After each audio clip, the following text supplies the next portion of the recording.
Hey guys, what's up? Welcome back to Dragon Ball Nation. Now today I'm going to be giving you guys a breakdown of the new Dragon Ball Xenoverse 2 trailer that you guys most certainly already saw and probably analyzed yourself, but hopefully I got some unique things to say about it, but we're going to scrub through this here and see what things we can point out. Definitely very exciting to see this trailer though.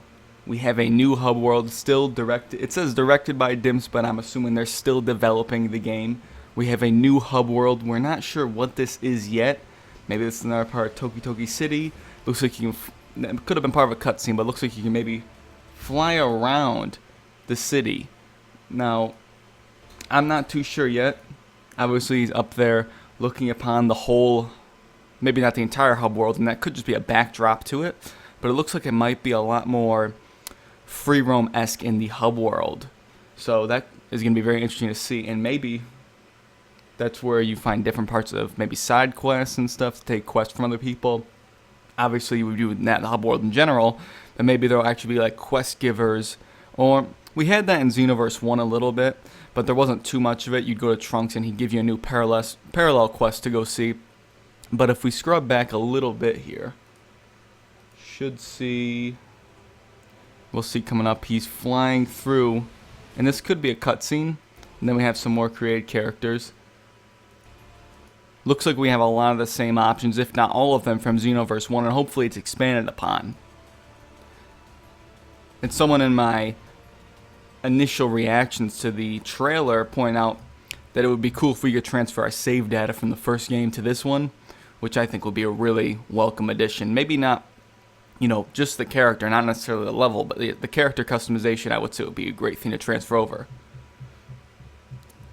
But judging from this first shot here, we have Nappa, and a lot of other shots. We have Zarbon Dodoria. We're not in Xenoverse 1. As well as Turles and Lord Slug. And we got a lot of movie characters that are going to be in this, I'm assuming. In the announcement countdown that they had, what they had was a lot of the games, a lot of the movies were there with that countdown on the, what is now known as the Dragon Ball Xenoverse 2 site. When they had the countdown, they had all sorts of games and movies as display icons, so maybe this could have one of the biggest character rosters yet. Probably not as much as Tenkaichi 3, I would say. But to be fair, Tenkaichi 3 wasn't even on there, but hopefully almost all of the major movie characters are going to be here, if not all of them. But we are retreading some of the same story, it looks like, but what did you really expect? We covered the whole story, well, a good portion of it in the last game. They're not going to jump around to the stuff we missed. They're going to be covering a lot of it, this, again, I'm assuming. Not sure who's controlling the time this time, though. It could be, well, spoilers for Xenoverse 1, it could be Toa and Mira again, because there was a, you know, that cliffhanger ending. We see a scene of Bardock here with Frieza. And this is what caught everyone's eyes, was the history of Trunks timeline-esque cutscene we have here. And I guess we're going to be, since Trunks was such a major part of Xenoverse 1 with the whole Time Patrol of Trunks, we're going to be looking into his past, it looks like. But we're not sure what this exactly means as of yet. But this could be a very intense moment.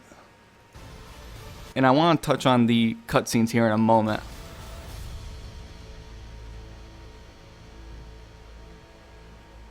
But that's the trailer. It's coming 2016 Xbox One, PS4, and PC. Presumably going to be 60 frames per second on the consoles as well, hopefully. The graphics are about the same, and I know a lot of people are saying the graphics are amazing, and I think the first game still looks great. And the general graphics in the core gameplay, from what we're seeing back here, I have trouble scrubbing through this. From back here, this shot fades in and out quick anyways, but this would be the best shot to show you. Maybe some of the landscape texture works a little bit better, but the character models, I'm telling you, are pretty much exactly the same. Maybe a little bit better outlining on them. Because the thing about Xenoverse is when characters get kind of far away, it could have been because of the way the engine was running. There was a little bit, even on PC running at the highest settings, there was always a little bit of, I guess, uncleanness or unsmoothness of some of the outlines of characters, if that makes sense. If you guys know what I'm talking about, then you've seen it. But It's about the same graphics, and I say this because a lot of people look at wherever this scene is. Some of these cutscenes actually look like they're right out of Xenoverse 1 almost. But if we go back, scrubbing through here, like this scene with Bardock and Frieza, I don't want to say that's a pre-rendered cutscene because pre-rendered cutscenes aren't really used anymore nowadays. And if you don't know what pre-rendered cutscenes are, it's basically cutscenes that are not taken within the real-time game engine, and they were pre-made for the game. They don't account for all the stuff, so it's not going to look as clean. This looks very clean. So this isn't like actual gameplay graphics. I don't think the animation's a lot smoother. You can see the hair waving a lot. But even if they're just cutscene graphics, they still look good. They're not going to be for every cutscene, I'm sure, but probably for major points in the story. But these aren't the graphics you're going to see in the gameplay, I don't think at all. Considering they clash with everything else we see in the trailer that we do see gameplay of. Again with this scene too. But from what I can see, I'm not sure there's really too much else to pick up on. It's funny because we get shown a lot actually, but we also don't get a lot. But this hub world looks really cool. Hopefully your custom characters don't teleport in and out of the screen like they did in the first game. But yeah, you can see custom characters flying around, it looks like, so that's going to be really, so I think it's going to be a massive, massive world. And that actually looks like a world tournament stadium back here, actually.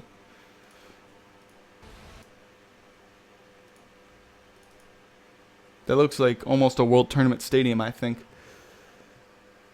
And there's some characters down there as well. But yeah, I think the graphics are about the same as the first game, but that's not really a problem in my opinion. A couple of Majin characters and the Namekians, but yeah, this is all stuff from the first game. But honestly, that's pretty much it, guys. Let me know if you saw something that maybe I didn't see, but I think I pointed out pretty much everything that was noteworthy in the trailer. If you want to stick around to the channel, if you're new, subscribe to the channel. I'll be covering more Xenoverse 2, more topics. Top 5 things we want to see in Xenoverse 2, top 5 things I want to see, and then things we maybe don't want to see. Stuff like that's coming down the road, maybe later today as well. So if you guys enjoy this video, thanks for watching, and I'll catch you later.